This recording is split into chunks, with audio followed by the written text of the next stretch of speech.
이제는 보호자가 반려견의 즐거움만 생각하는 게 아니라 우리 반려견이 사회의 문제 요소가 되지 않도록 반려견을 안정적으로 훌륭하게 리드할 줄 알아야 한다라는 생각을 가지게 된 거예요.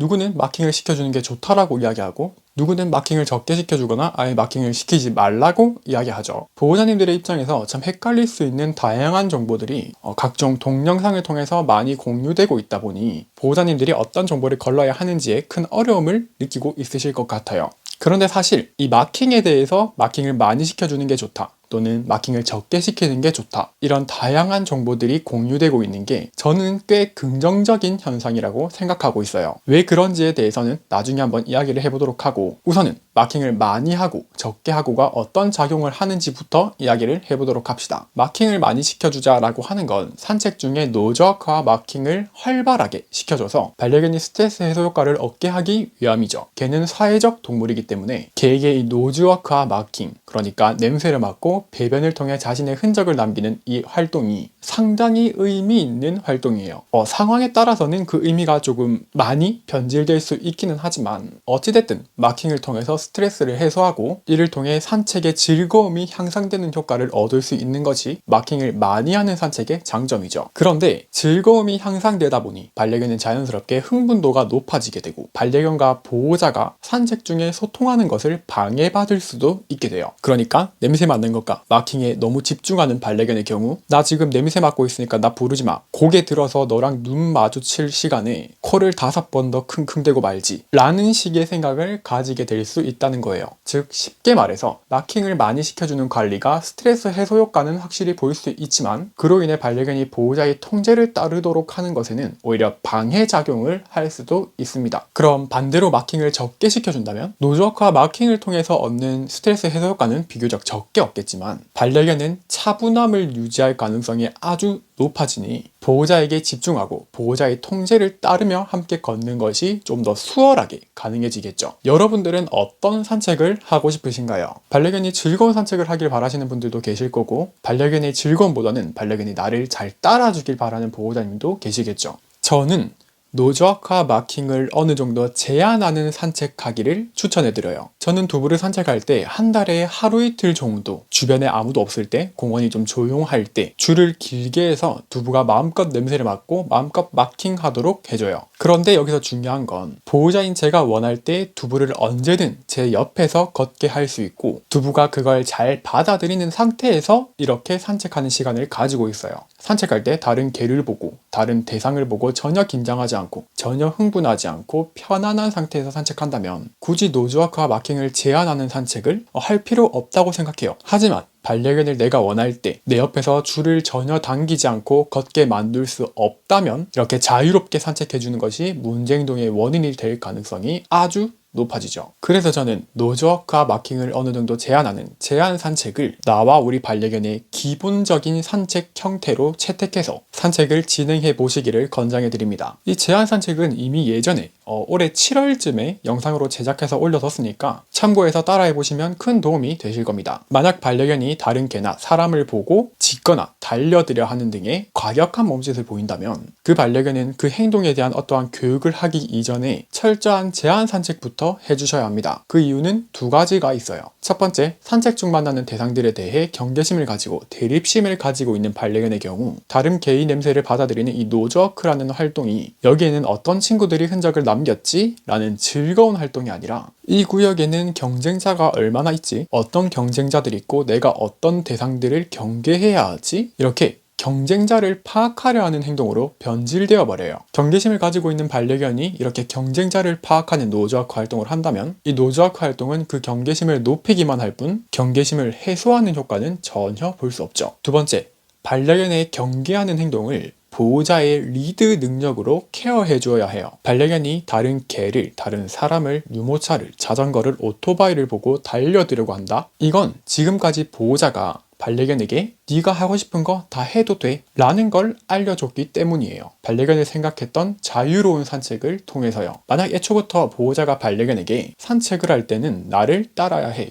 그게 우리의 산책 규칙이야 라는 걸 어릴 때부터 학습시켜서 보호자가 주도하는 산책이 이루어졌다면 반려견은 특정한 대상을 경계하게 되는 경계심을 가지게 되더라도 그것을 상대방에게 드러내는 것에 보호자의 확인을 받으려 할 거예요. 저기 저 개한테 짖어도 돼? 나 지금 너무 불안한데? 너무 불편한데? 이때 보호자가 불안하구나. 짖는 거 대신 나한테 집중해볼까? 그게 힘들 것 같다면 우린 다른 곳으로 가자. 이런 식으로 이미 산책 규칙에 익숙한 반려견은 보호자의 선택을 따르게 되죠. 그리고 애초에 보호자가 반려견을 잘 리드하는 산책을 해줬고 반려견이 그 리드를 잘 받아들이는 상태였다면 반려견이 산책을 하며 만나는 다른 대상들에게 경계심을 가질 가능성 자체가 적어요. 왜냐하면 보호자가 주도하는 산책이 이루어진다라는 건 보호자가 반려견에게 산책을 하며 네가 할 일은 내가 신호를 주면 냄새를 맡고 마킹을 하며 즐겁게 산책하는 것뿐이야. 나는 너에게 주변 경호를 맡긴 적이 없거든. 이런 보호자로서 당당한 리드 능력을 반려견에게 발휘하고 있다라는 것이기 때문이에요. 산책 중 반려견이 냄새를 맡고 배변을 하는 그 간단한 그 단순한 활동이 이렇게 놀라운 작용들을 하고 있는 거죠.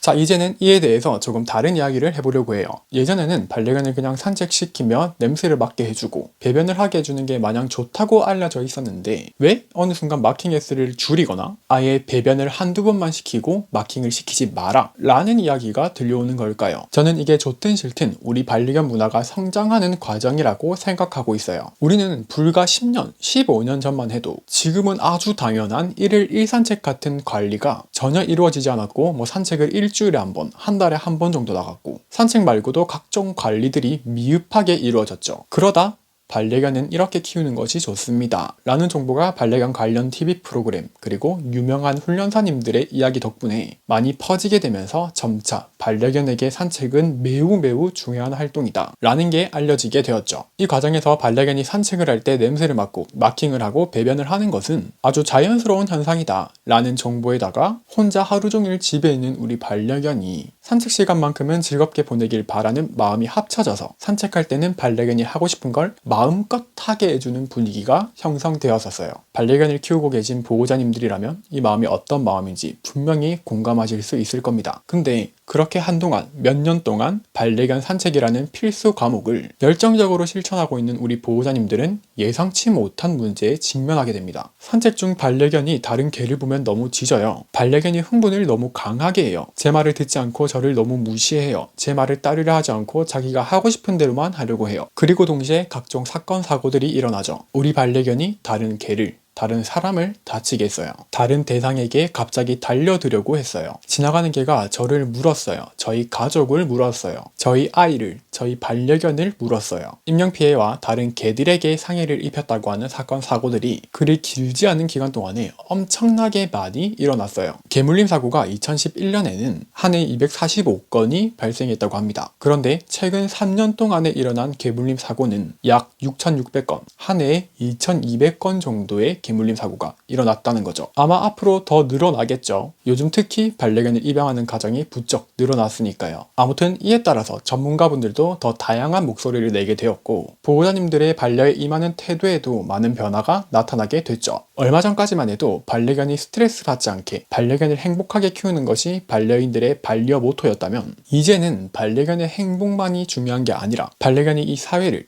세상을 행복하게 살 수 있게끔 반려견이 우리 이웃들과도 행복하게 살 수 있도록 관리하는 게 우리들의 반려 모토가 되고 있어요. 이런 생각을 가지게 된 보호자님들이 되게 많아졌고 앞으로 더더욱 많아지게 되겠죠. 이제는 보호자가 반려견의 즐거움만 생각하는 게 아니라 우리 반려견이 사회의 문제 요소가 되지 않도록 반려견을 안정적으로 훌륭하게 리드할 줄 알아야 한다라는 생각을 가지게 된 거예요. 그리고 놀랍게도 이런 생각은 아무런 연관이 없을 것 같았던 산책 중 반려견의 노저크, 마킹이라는 활동의 변화를 만들고 있죠. 그래서 이렇게 누구는 마킹을 많이 시켜줘라, 누구는 마킹을 적게 시켜줘라, 이런 다양한 의견들이 공유되고 있는 거예요. 보호자가 자기 반려견을 어떻게 반려하는가는 물론 보호자의 자유겠지만 사건 사고가 많이 일어나는 사회에서 우리 반려견을 키우는 반려인들의 입지를 억지스럽지 않게 당당하게 튼튼히 다지기 위해서는 결국 우리 보호자들이 반려견을 훌륭히 리드할 수 있어야 해요. 앞으로 계속해서 보호자님들이 보호자로서 어떤 태도를 가져야 하는지를 고민하며 반려견을 대하고 고민하며 실천한다면 더 나은 반려 문화로 금방 나아갈 수 있게 되겠죠. 이번 영상은 여기까지입니다. 날이 순식간에 추워졌어요.